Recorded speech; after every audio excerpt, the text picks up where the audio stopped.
Coming up, Iowa mourns the loss of Iowa Supreme Court Chief Justice Mark Cady. And later, a student organization is spreading awareness on HIV and AIDS. Some new faces stood out from the crowd at Iowa's wrestling match on Sunday. And the football team was actually able to score some touchdowns. More for you in sports. It looks like we won't be seeing snow for a while. The weather keeps getting better. Stay tuned for weather to find out more. All that and more coming up on this Tuesday morning edition of DITV News. Don't go anywhere. We start right now.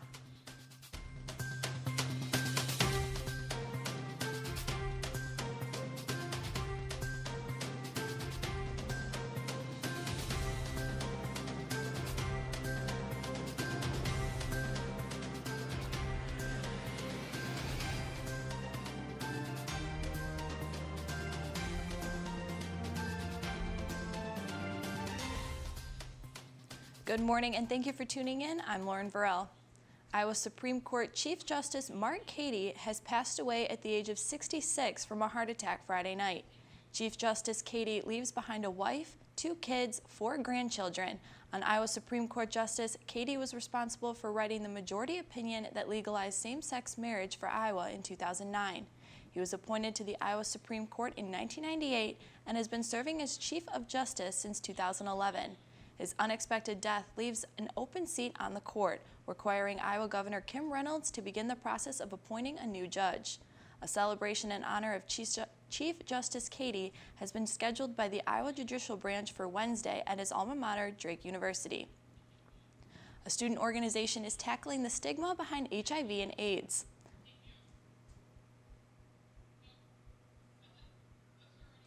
Our goal is just to advocate for awareness on campus, and so this is just a great way to do it. It's so rare that you get to hear from people with experience either living with HIV or researching HIV, and so I just think it's such a great way for students to actually learn what it's like to live with today, because like HIV/AIDS isn't just a week. It's not just World AIDS Day. People living with HIV/AIDS deal with that all year, their whole lives. IC Red hopes to engage students in healthy discussions about HIV and AIDS.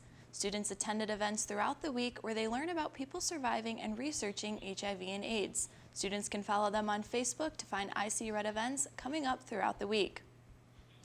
It's been very, very cold here in Iowa City, and hopefully we'll be able to get warm, well, more warm lately. Shavash, what can you tell us about weather? Thanks, Lauren. It's been pretty warm lately. Last week was full of a bunch of snow. I don't know what's going on, but I'm not really complaining. After a week of snow, we're going to be hit with a steamy high of 49 degrees today, staying cloudy through tonight with a low of 32.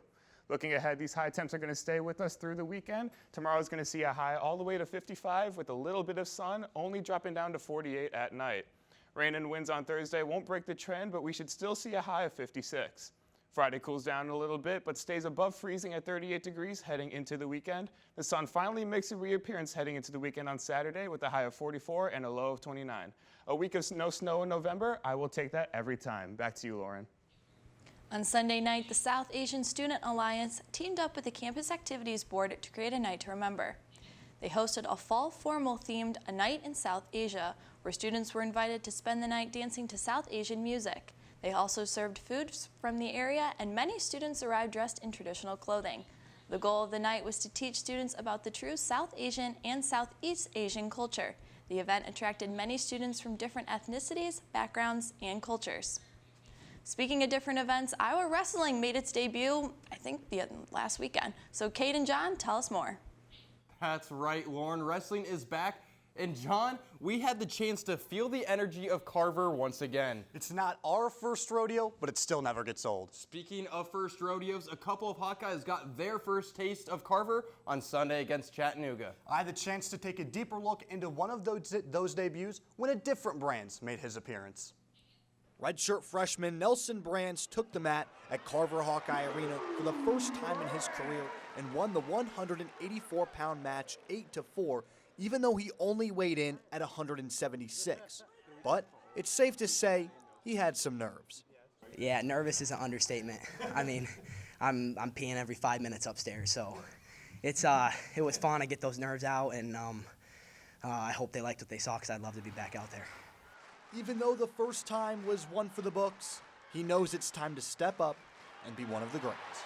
You have no idea what it's like until you're out on that mat. It was something crazy, and now you got to strive to be like someone like Kemmer, who just beat his opponent 20-0, which is mind-boggling. I get to drill with him, I get to drill with Marinelli, I get to drill with the best in the nation, and I can't ask to be anywhere else. Thanks to drilling with stars like Kemmer and Marinelli, Brands hit his shots with a good percentage. But Uncle Tom would like to see even more points out of the rookie. I like when guys go out and score points. I think he could probably stay in there more in the middle of that match. I think he probably proved that. You know, I think he was 3 for 4 on shots. And we know that that's his strength. So why not be 13 for 14? Only time will tell if Nelson will take the mat in Ames on Sunday for their heated rivalry against the Clones. Also this weekend, Iowa football took down the undefeated Golden Gophers in Kinnick. And a large part of that is due to the Hawk offense. DITV sports reporter Zach Lohman has more on what made Iowa's offense so special under the lights. Iowa's offense came into the game versus Minnesota scoring more field goals than touchdowns. But on Saturday, the Hawks only used the field goal unit once during the entire game. I think we've been saying that since, first game we want to start fast, and then the first drive was really, epitomized that. We started pretty quick, but it kind of just I think I've said it a ton of times before. Just snowballed everything. We just got to get started. Iowa's offense was able to trade in field goals for touchdowns. They had 2 through the air and 1 on the ground. We kind of put that first half together was probably one of our best halves of football that we've played. There's still room to improve. We kind of stalled out a little bit in the second half, but everybody did a great job all week at really being internally motivated to take it upon themselves and really come out and play the best that we could. Iowa will want to keep their offense rolling as they head into their last home game of the season. Reporting from Kinnick Stadium, Zach Lohman, DITV Sports.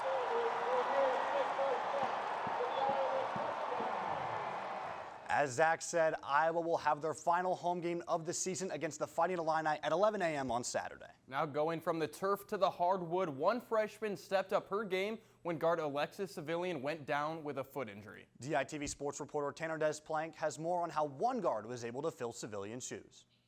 Gabby Marshall, the freshman, got her first opportunity for the Hawkeyes starting the game against North Alabama. It's just another game. I just tried to take my time and know that we were down a couple players and just do whatever I could to fill that gap. Marshall felt little to no pressure, scoring 13 points with 3 from three-point range, and one of those was from the right baseline with a minute left, sealing the deal for the Hawkeye victory. Coming out here and having to be a starter in your second game as a Hawkeye is hard, and she didn't let it faze her at all, and so that was good to see. It may just be another game for the basketball player, but it's a little different than the game she has played before. It's kind of a feeling you can't explain. Obviously, in high school you start, but it's different in college, and I don't know, just my teammates supporting me and encouraging me, because I knew I was a little nervous starting, but it was just a great experience. From Carver Hawkeye Arena, Tanner Desplank, DITV Sports. Gabby Marshall and the rest of the team will return to action tomorrow night versus Princeton at Carver. John, look at us. Look at us. Look at us. Doing a sports cast? Who would have thought? Not me. Well, come back tomorrow to see how volleyball is finishing up their season this year. Lauren, back to you at the desk. Thanksgiving is right around the corner, and Taco Bell is giving you some new ideas. The company released a new recipe that has customers blending their crunchy taco supremes into a soup for the holiday feast. First step is a trip to Taco Bell's drive-thru. Next, grab your blender and blend the tacos. If you like some extra flavor, throw in a few of your own spices. Taco Bell would prefer to use cast iron pot to make this new Thanksgiving meal. You can check out Taco Bell's blog for the full recipe. That's all we have for this Tuesday morning edition of DITV News. Be sure to head over to dailyiowan.com for our latest news between Monday and Friday. Have a great day, Iowa City.